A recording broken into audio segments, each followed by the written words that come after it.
Romantic এই গান দিয়ে যে আপনাদের এত ভালোবাসা পাবো কখনোই ভাবতেই পারিনি। সত্যি শাকিব খানের সাথে কাজ করতে পেরে নিজেকে ভাগ্যবান মনে করি। হ্যাঁ, এভাবে বরবাদের গান মুক্তির পর বলছেন নায়িকা ইদিকা পাল। আজ প্রকাশ পেয়েছে বরবাদ সিনেমার প্রথম পুরো রোমান্টিক গান।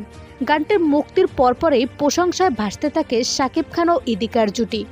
দীর্ঘ 2 বছর পর এই গানের মাধ্যমে আবারও শাকিব খানের বিপরীতে ইদিকাকে দেখা গেল। গানটির সুর ও শাকিব ইদিকার রোমান্স মুগ্ধ করছে ভক্তদের।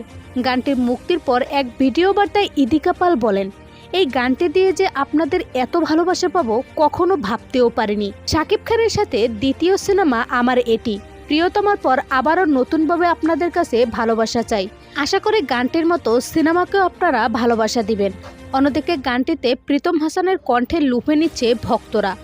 উল্লেখ্য, বরবাদের প্রথম গান এটি। খুব তাড়াতাড়ি আইটেম গানটি মুক্তি পাবে বলেও জানা গেছে।